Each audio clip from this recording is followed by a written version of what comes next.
The signal came on a cold December night in 2089. It changed everything humanity thought it knew about the universe. Radio. Telescopes across the world picked it up at the same moment. A message, clear and deliberate, broadcast on frequencies that no natural phenomenon could produce. Within hours, the greatest minds on Earth confirmed what many had suspected but none had proven. Humanity was not alone. The Galactic Consortium announced itself with the confidence of an empire that had never known defeat. 12 species united under a single government, ruling over 300 worlds across the galaxy. They had watched Earth develop for centuries, they explained. They had seen humans discover fire, build cities, and reach for the stars. And now at last, humanity had developed enough to receive their invitation to join the greater community of civilized beings. Every government on Earth received the message. Every scientist studied it. Every citizen waited to hear how their leaders would respond. Earth said nothing. The decision was made in secret, in a bunker beneath the Swiss Alps, where the newly formed United Terran Council held its first emergency session. Director Samuel Price of the Global Defense Initiative stood before the assembled leaders and made his case. Humanity knew nothing about these aliens, he argued. Their technology, their true intentions, their weaknesses. To respond immediately would be to reveal everything about Earth while learning nothing in return. Better to listen, better to watch. Better to prepare for whatever might come. The vote was close, but the council agreed. Earth would stay silent for the next 63 years. Humanity listened to the stars with an intensity that bordered on obsession. Every transmission the consortium broadcast was captured, studied, and translated. Linguists learned to read 12 alien languages.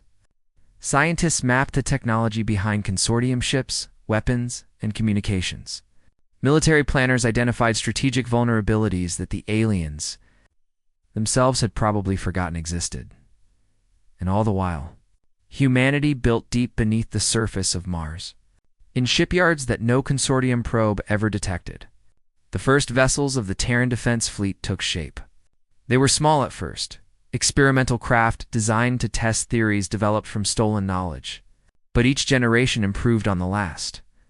Each ship was faster, stronger, and more deadly than the one before.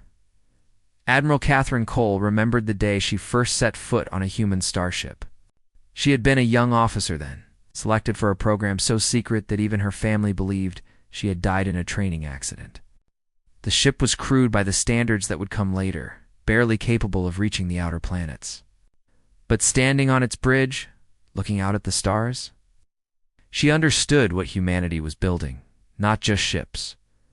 Hope, the consortium, meanwhile, grew increasingly puzzled by Earth's silence.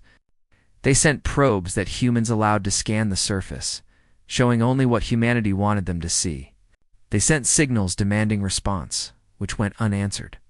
They even sent a diplomatic vessel that orbited the moon for 3 weeks, broadcasting offers of friendship and warnings. Of consequence in equal measure, Earth responded to none of it.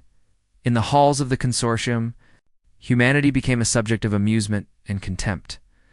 The primitive species that had somehow stumbled onto radio technology but lacked the basic intelligence to use it properly. The fearful creatures cowering on their little blue world, too terrified to even acknowledge their betters' ambassador. Veteran of the Zethkai Dominion made a career of mocking humanity in consortium council sessions. He called them the silent failures, the cosmic embarrassment, the species too stupid to recognize an opportunity when it was offered. His speeches were broadcast across consortium space, and everywhere they played. Beings of a dozen different species laughed at the joke that was Earth. Admiral Cole collected every one of those speeches. She stored them in a personal archive that she reviewed whenever she needed motivation. The insults burned in her memory like fuel for a fire that had not yet been lit. On Earth, life continued in ways that would have seemed normal to any outside observer. Cities grew. Technology advanced. Generations were born, lived, and died without ever knowing the truth about what waited in the stars. The secret was kept by a remarkable few, passed down through carefully selected successors who understood that humanity's survival might depend on patience. Lieutenant. Commander Daniel Harris was 27 years old when his father told him the truth. The elder Harris had served in the fleet for 30 years, commanding one of the first combat-capable vessels ever built by human hands. Now, dying of a cancer that even advanced medicine could not cure, he passed the burden to his son. "There are things out there," his father said, "that think we are nothing. They laugh at us. They dismiss us. And one day, they will try to take everything we have. When that day comes, you need to be ready." Daniel joined the fleet 3 months later. He rose through the ranks quickly, driven by a purpose that most of his peers could not understand. By the time he took command of the Defender, one of 12 ships in humanity's secret fleet, it spent 15 years preparing for a war that might never come, but it would come. Everyone in the fleet knew it. The consortium would not tolerate silence forever. The signs began appearing in 2150. Increased. Consortium military activity near human space. Intelligence intercepts discussing the Earth problem in terms that suggested a solution was being planned.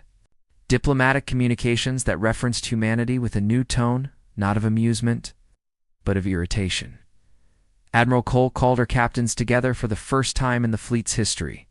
They met on a barren moon at the edge of the solar system. 12 commanders representing everything humanity had built in secret over 6 decades. "They are coming," she told them. "Perhaps not this year. Perhaps not next year. But soon. And when they arrive, they will expect to find a primitive species ready to submit. They will expect fear. They will expect surrender." She looked at each of them in turn. These men and women who had given their lives to a cause their own world did not know existed. They will find something else entirely. The fleet dispersed to its hiding places throughout the solar system. On Mars, the shipyards continued their work, building more vessels for a conflict that grew closer with each passing day. On Earth, the United Terran Council made quiet preparations, moving populations away from strategic targets and stockpiling resources in locations that could survive. Orbital bombardment, and in the space between worlds. Humanity waited, silent, patient, ready. 63 years of preparation. 63 years of insults and mockery and dismissal. The consortium had no idea what it had created with its contempt. No idea that every laugh, every joke, every casual cruelty had been heard, recorded, and remembered. The universe thought humanity was afraid. The universe was about to learn the truth. Silence had never meant fear. Silence had meant preparation. And when the silence finally ended, the galaxy would never forget what happened next. The ship appeared without warning on a Tuesday. Morning in June 2152, one moment. The space above Earth was empty except for the usual satellites and orbital stations. The next, a vessel the size of a small city hung in low orbit, blocking out the sun from millions of people below. It had bypassed every detection system humanity had publicly acknowledged, materializing as if it had always been there. Ambassador Vethrin of the Zethkai Dominion broadcast. His message on every frequency simultaneously. Television screens around the world flickered and changed. Radio stations went silent, then filled with an alien voice speaking in perfect English.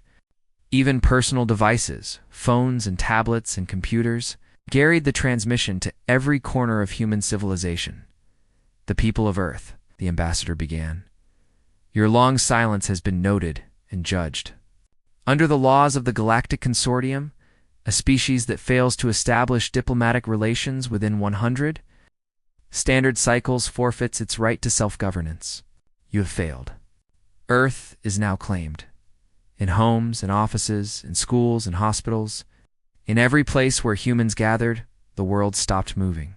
For most people, this was the first confirmation that life existed beyond Earth. The shock was total and complete. But for those who knew the truth, the shock was of a different kind. The day they had prepared for had finally arrived. President Maria Santos received the transmission in her private office, surrounded by advisors who had been chosen specifically for this moment. Her face remained calm as she listened to the ambassador list his demands. 60 years of preparation had led to this. She would not show fear now. The terms were simple and absolute. Humanity would surrender all military assets within 30 days. Human governments would be dissolved and replaced with consortium administrative bodies. Human populations would be redistributed according to consortium economic needs. Those with useful skills would be assigned to appropriate positions. Those without would be relocated to labor colonies where they could contribute to the greater good. Human culture would be preserved, the ambassador assured his audience. Museums and archives would be established to document the quaint achievements of this primitive species. Future generations of consortium citizens could visit these exhibits and learn about the simple people who once called this planet home. It was, Ambassador Vethrin explained with something that might, been kindness, a mercy. Lesser species rarely survived long without guidance. The consortium was offering humanity a future. Not the future humans might have chosen, the future nonetheless. The transmission continued for nearly an hour, detailing every aspect of the integration process. Compliance would be rewarded with minimal disruption. Resistance would be crushed without hesitation. The consortium had integrated hundreds of species over its long history. Some had accepted their place gracefully. Others had fought and suffered for their foolishness. The choice was humanity's to make. On the bridge of the Defender, hidden in the shadow of Neptune, Lieutenant Commander Daniel Harris watched the broadcast with his crew. Nobody spoke. The weight of the moment pressed down on all of them like a physical force. These were men and women who had trained their entire lives for war. They had run simulations and drills, studied tactics and strategies, prepared for every scenario they could imagine. But nothing had prepared them for the reality of hearing an alien voice demand the surrender of their entire species. Harris looked at the faces around him. Fear was there, certainly, but something else too. Something harder and more dangerous. These were not people who would submit quietly. The ambassador concluded his transmission with a final warning. The Zethkai Dominion, acting on behalf of the Galactic Consortium, looked forward to educating humanity about its proper place in the cosmos. There would be resistance, of course. There always was. But resistance would be overcome, as it always had been. It was better to learn submission early, Vethrin advised. Pride was a luxury that only the powerful could afford. And humanity was not powerful. On Earth, the United Terran Council convened an emergency session. Leaders from every nation gathered in the bunker beneath the Swiss Alps. The same bunker where the decision for silence had been made 63 years before. The atmosphere was tense, but controlled. These were people who had known this day would come. President Santos addressed the assembly with a steadiness that surprised even those who knew her best. She spoke of the generations who had worked in secret, building humanity's true defense. She spoke of the fleet hidden among the outer planets, waiting for the order to reveal itself. She spoke of the weapons that had been developed, the strategies that had been planned, the preparations that had been made. Humanity would not surrender. Humanity would fight. And humanity would show the consortium exactly what kind of species had been waiting behind the silence. The council voted unanimously to reject the ambassadors' demands in orbit above Earth. Ambassador Vethrin waited for the response he was certain would come. He had done this many times before, on many worlds. The pattern was always the same. Initial defiance followed by realization, followed by submission. Primitive species always believed they were special. They always learned otherwise. His escort fleet waited at the edge of the solar system. 20 warships, more than enough to handle any resistance a species at humanity's level of development could offer. If the primitives proved stubborn, a demonstration of force would change their minds. Quickly enough, the ambassador had studied human history during the journey to Earth. A violent species, it concluded, always fighting among themselves over territory and resources and ideas. They would be no match for a united opponent with superior technology. A few destroyed cities, a few million dead, and they would understand their situation clearly. He almost felt sorry for them. Almost. On the 29th day, the response came. Not from Earth's governments, but from a place the consortium had never detected. A fleet of 12 ships emerged from the shadow of Mars, their stealth systems disengaging for the first time since deployment. They formed a line between Earth and the ambassador's vessel. Weapons armed and ready, Ambassador Vethrin stared at his display in confusion. The ships were small, crude by consortium standards, but they existed. They should not have existed, but they did. A transmission arrived from the flagship of the impossible fleet. The face on the screen was human, female, with gray hair and eyes that held no fear at all. Ambassador, Admiral Catherine Cole said, humanity respectfully declines your generous offer. Please leave our space immediately. Any attempt at forced integration will be met with proportional response. The ambassador's confusion turned to anger. He ordered his escort fleet forward. 20 warships against 12 primitive vessels. The outcome was not in doubt. But as the consortium ships entered the solar system, something changed in the eyes of every human who served in the secret fleet. Fear faded. Doubt disappeared. What remained was something the consortium had never faced before. Humanity was done being silent. And humanity was very, very angry. The Battle of Luna lasted 11 minutes. In that short span of time, everything the Galactic Consortium believed about humanity was proven wrong. Hi. Admiral Kethvorin had commanded the consortium escort fleet from his position at the edge of the solar system. When Ambassador Vethrin requested military support, the Admiral dispatched 20 warships without concern. 20 vessels against 12 primitive craft that should not have existed at all. The mathematics were simple. The outcome was certain. The consortium ships entered the inner solar system in standard formation, a wedge designed to maximize firepower and minimize vulnerability. They had used this formation successfully against 100 different species. It had never failed. It failed now. Captain Lisa Grant commanded the swift, smallest, and fastest of the human vessels. Her ship broke formation the moment the enemy came into range, accelerating at speeds that made consortium targeting systems display error messages. She led a wing of 4 craft in a sweeping arc around the enemy formation.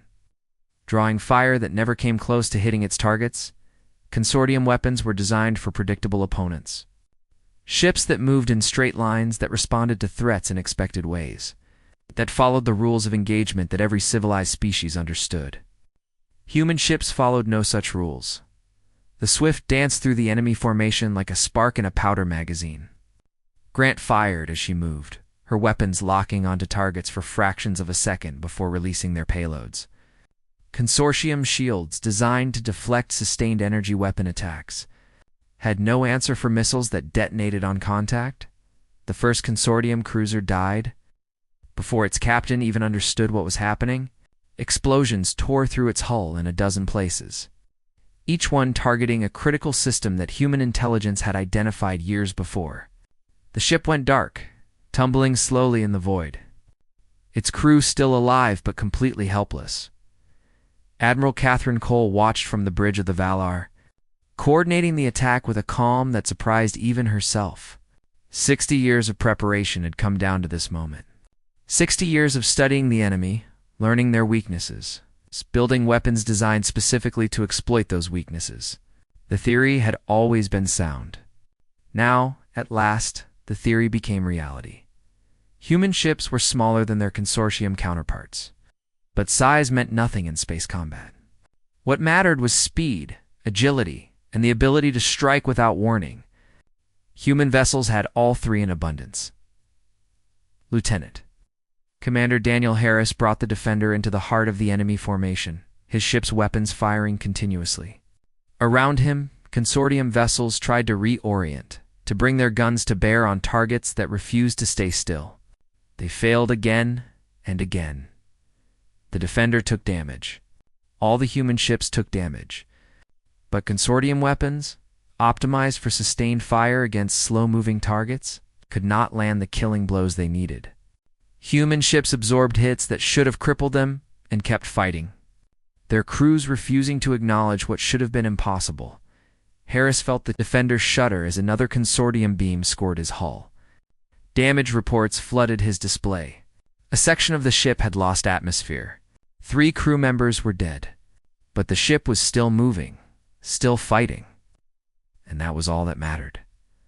The fifth consortium vessel to fall was their command ship, destroyed by a coordinated strike from 3 human vessels at once. Its destruction broke whatever order remained in the consortium formation. The remaining ships began to scatter, each captain now fighting alone against an enemy that seemed to be everywhere at once. Admiral Cole opened a channel to the ambassador's diplomatic vessel, which had retreated to a safe distance as soon as the fighting began. "Ambassador Veteran," she said, "your escort fleet is being destroyed. Order them to stand down and withdraw, or we will finish what we have started." The ambassador did not respond. He could not respond. His mind refused to process what he was seeing on his displays. 20 consortium warships, crewed by veterans of 100 campaigns, being systematically dismantled by a species that should not have been capable of building a functional starship. The last consortium vessel surrendered 9 minutes after the battle began. Its captain, a young Zethkai officer named Ketsera, broadcast his surrender with something like admiration in his voice. He had never seen ships move the way human ships moved. He had never faced an enemy that fought with such reckless, brilliant ferocity. When the fighting ended, the space above Luna was filled with debris and drifting hulks. 20 consortium warships destroyed or disabled. For human ships damaged, none destroyed. The casualties were acceptable, though each human death was felt deeply by crews that had trained together for years. Admiral Cole opened a final channel to the ambassador. "You came here expecting to find primitives," she said. "You expected fear. You expected submission.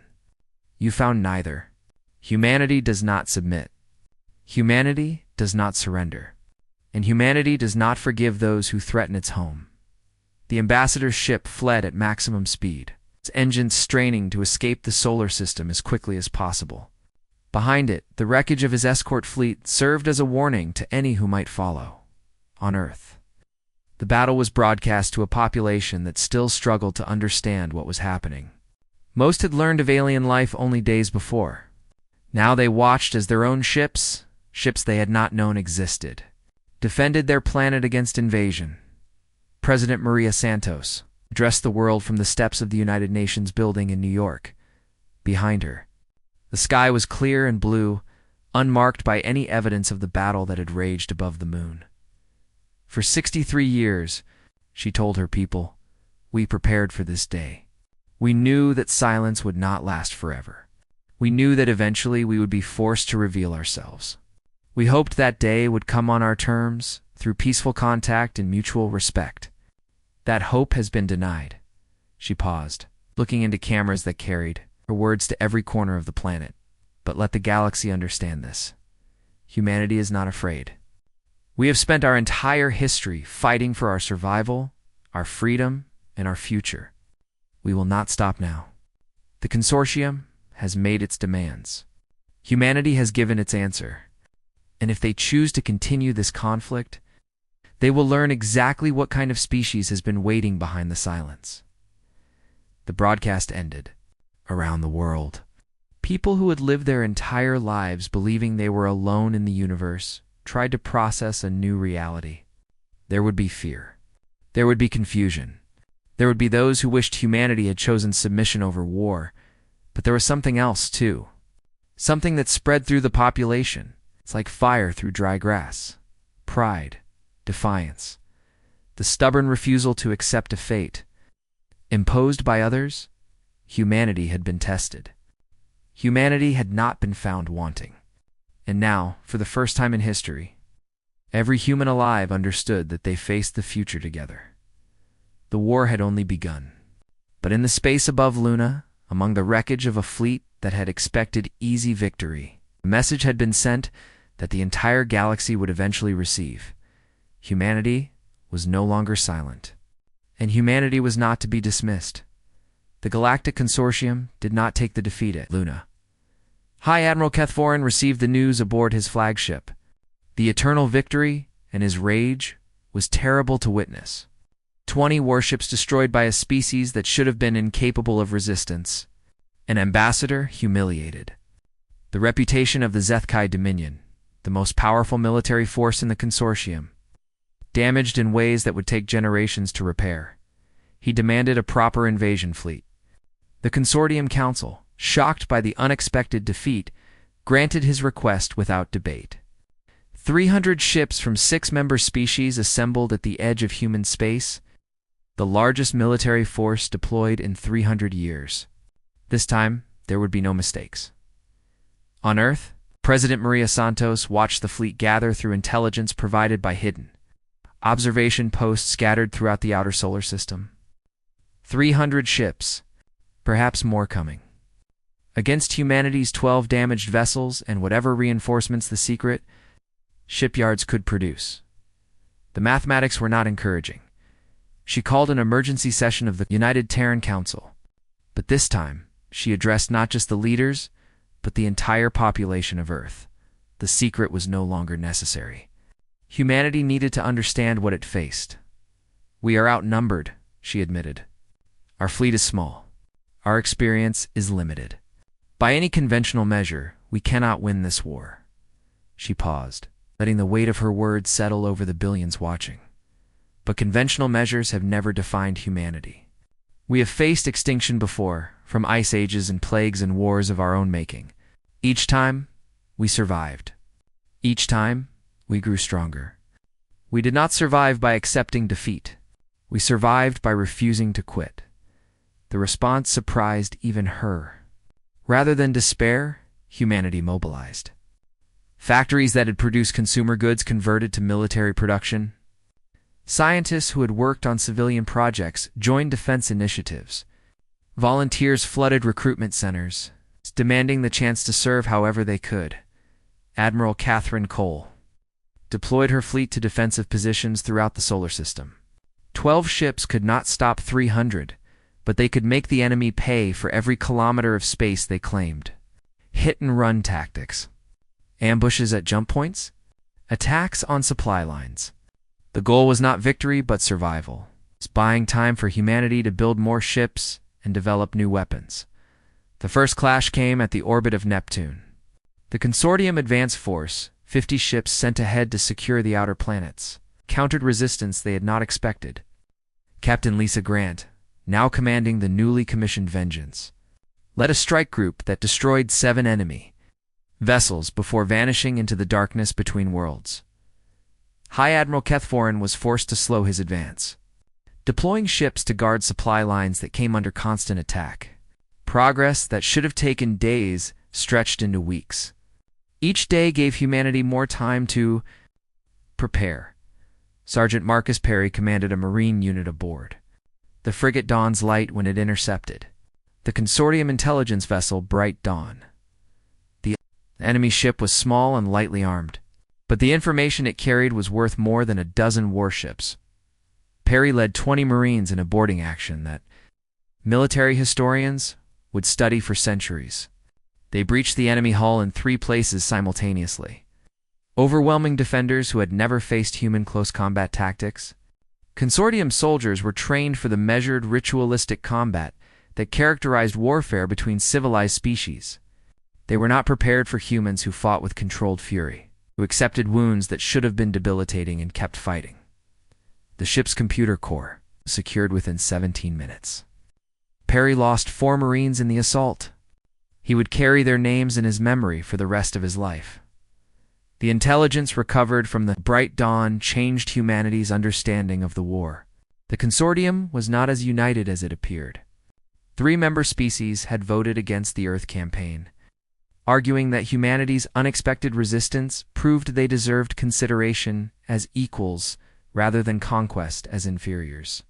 2 more species were providing only token military support, their leaders privately hoping the Zethkai would fail, and the Zethkai themselves, the driving force behind the invasion, were deeply unpopular among their supposed allies. Centuries of arrogance and aggression had created resentments that simmered beneath the surface of consortium unity. The alliance held together through inertia and fear, not loyalty or shared purpose. Commander Patricia Webb received the intelligence at her station, deep beneath the Rocky Mountains. She had spent 40 years developing weapons that humanity hoped never to use. contingency plans for scenarios that seemed like nightmares. Now those nightmares were becoming reality, but the intelligence suggested a different path. Humanity did not need to defeat the entire consortium. It only needed to fight the Zethkai long enough for the Alliance to fracture under its own weight. President Santos approved a new strategy built around this insight. The fleet would focus its attacks on Zethkai vessels, avoiding engagement with ships from other species whenever possible. Diplomatic channels would be opened to consortium members who had opposed the war. Every crack in the enemy alliance would be exploited and widened. Lieutenant Commander Daniel Harris commanded the task force that intercepted a Zethkai supply convoy near Jupiter. The escort ships were overwhelmed quickly. Their destruction broadcast on frequencies that the entire consortium would receive. But the supply vessels were allowed to surrender. Their crews treated with a consideration that surprised everyone who witnessed it. "These are not our enemies," Harris told his crew. "These are conscripts, forced to serve in a war they did not choose. We will treat them as we would wish to be treated." Word spread through the consortium fleet. Humans killed Zethkai without mercy, but showed compassion to others. The distinction was deliberate, and its message was clear. This war was not humanity against the galaxy. This war was humanity against those who had demanded their submission. High Admiral Kethvorin pressed his advance despite the losses, despite the delays, despite the growing unease among his allied commanders. His fleet pushed through the outer solar system, taking casualties, but maintaining its overwhelming numerical superiority. By September 2152, the consortium had established a presence in the inner solar system. Earth lay before them, defended by a fleet that had been reduced to 8 operational vessels. The end, the Admiral believed, was finally at hand. But deep beneath Earth's surface, in facilities that the consortium had our detected Commander Webb made her final preparations. The weapons she had developed were terrible things, capable of destruction on a scale that made nuclear arsenals seem like toys. She had hoped they would never be needed. That hope had died with the first consortium ship to enter human space. Now, as the enemy fleet gathered for its final assault, she activated systems that had waited decades for this moment. Humanity's last defense was coming online, and the consortium had no idea what was about to happen. "Hi, Admiral." Kethvorin made his final mistake on the morning of October 3rd, 2152. His fleet had pushed deep into the inner solar system, taking heavy losses but maintaining the numerical superiority that made ultimate victory inevitable. Earth's defenders had fallen back to a final defensive line around the home planet. Their ships damaged and their crews exhausted from months of constant combat. The end was near, but the Admiral wanted more than victory. He wanted humiliation. He wanted humanity to understand, in terms that could never be forgotten, exactly how helpless they truly were. He ordered his ships to begin bombarding human cultural sites from orbit. The pyramids of Giza were the first to fall. Monuments that had stood for 4,000 years reduced to rubble in minutes by weapons that humanity had no way to stop. The Great Wall of China followed, then the Colosseum in Rome, then the temples of Angkor Wat around the world. Humanity watched in horror as their history was erased. The targets had been evacuated weeks before, so no lives were lost. But something else died as the ancient stones crumbled. Something precious and irreplaceable. Kethvorin broadcast his message as the bombardment continued. This is the price of defiance. This is what happens to species that forget their place. Surrender now, and the destruction will stop. Continue your futile resistance, and there will be nothing left worth preserving. It was intended as a demonstration of power. A final blow to human morale before the inevitable surrender. It was the greatest calculation in galactic history. On the bridge of the Valar, Admiral Catherine Cole watched the destruction with eyes that had gone cold and hard. Around her, the bridge crew sat in stunned silence. Some wept. Others trembled with rage they could barely contain. Cole felt neither grief nor anger. She felt something far more dangerous. She felt certainty. "Open a channel to Commander Webb," she ordered. "Tell her to activate the network."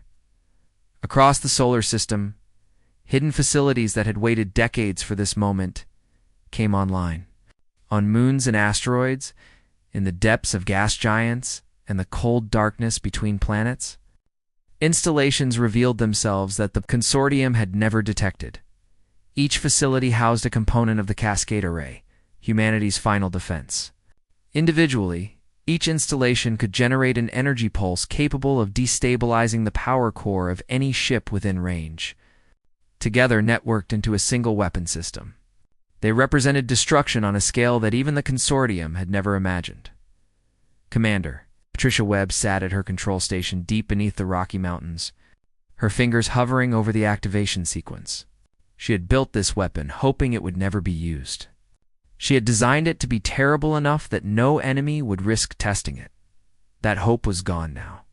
The pyramids were gone. The Colosseum was gone. 4,000 years of human achievement. Erased by an admiral who wanted to teach humanity a lesson about power, Webb entered the activation code Admiral.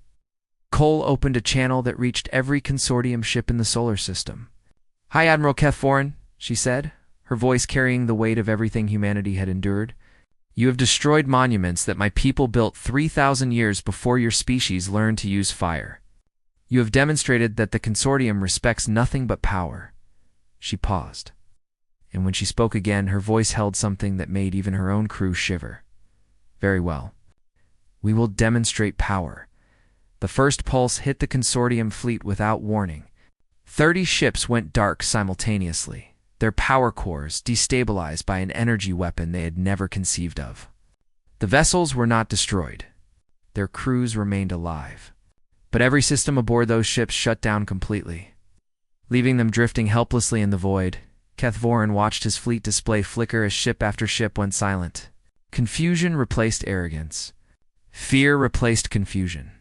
He had brought 300 warships to crush a primitive species. In the span of seconds, he had lost 10% of his force.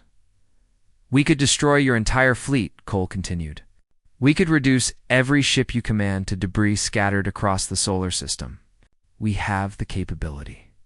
We have the justification. You have given us every reason to show no mercy." She let the words hang in the silence. "We choose not to. We are not like you." Another pulse. Another 30 ships disabled. The consortium fleet began to scatter, captains abandoning formation in desperate attempts to escape weapons they could not see and could not defend against. "But understand this clearly," Cole said. "Humanity's patience has limits. We stayed silent because we were learning. We responded when you demanded submission. We fought when you invaded our home. And now you have crossed the final line." She leaned forward, her face filling screens on every consortium vessel. "You have insulted us. Hi." Admiral Keth Voren faced a choice that no commander in consortium history had ever confronted. He could continue his attack and lose everything. His fleet destroyed by weapons that humanity had kept hidden for exactly this moment. Or he could withdraw, abandon the campaign, and face the consequences of failure at home. His allied commanders made the choice for him. One by one, ships from the non-Sethkai species broke formation and retreated toward the edge of the solar system. They had joined this campaign reluctantly, pressured by Zethkai political power. Now, watching their supposed allies' invincible fleet being dismantled without resistance, they refused to share in the defeat. The admiral ordered his remaining ships to withdraw. The campaign was over. 3 days later, the Consortium Council convened an emergency session. The Zethkai were stripped of their military command authority. Their representatives removed from leadership positions they had held for centuries. Reparations were demanded for the destruction of human cultural heritage. A new diplomatic mission was authorized, one that would approach Earth not as superiors, but as equals. Ambassador Vethrin, the same ambassador who had demanded humanity's submission 6 months before, delivered the consortium's formal apology. He asked, with considerably more humility than before, if humanity might be interested in discussing terms of mutual cooperation. President Maria Santos let him wait 3 days before responding. Her address was broadcast not just to Earth, but to every world in the consortium. She spoke of peace, of cooperation, of humanity's desire to join the galactic community as partners rather than subjects. She spoke of forgiveness for those who had opposed the war and understanding for those who had been misled. But she also spoke of memory. Humanity will not forget the bombardment, she said. We will not forget the insults, the dismissal, the assumption that our silence meant we were weak. We will not forget that respect must be earned, not demanded. And we will not forget that we earned that respect by refusing to surrender when surrender seemed the only choice. She paused. And when she continued, her voice carried the weight of everything humanity had survived. We are humanity. We've always found a way. We always will. In the space between worlds, the wreckage of the consortium campaign drifted slowly through the void. On Earth, crews worked to rebuild the monuments that had been destroyed, not as they had been, but as something new, incorporating the rubble of the old into foundations for the future. And in the archives of the consortium, a new entry was added to the official records of spacefaring species. It would be read by beings across the galaxy for centuries to come. A warning and a lesson for anyone who might consider underestimating the small blue world at the edge of known space. Humans, it read, approach with caution. They stayed silent for 60 years, watching and learning and building. When threatened, they revealed capabilities beyond anything expected. When their heritage was attacked, they demonstrated weapons that could have destroyed an entire fleet, but chose restraint instead. Most importantly, they do not forget insults, and they do not forgive those who underestimate them. The stars humanity had proven were large enough for everyone. But some species demanded respect through strength rather than words. Earth was one of those species. The galaxy had learned that lesson at last.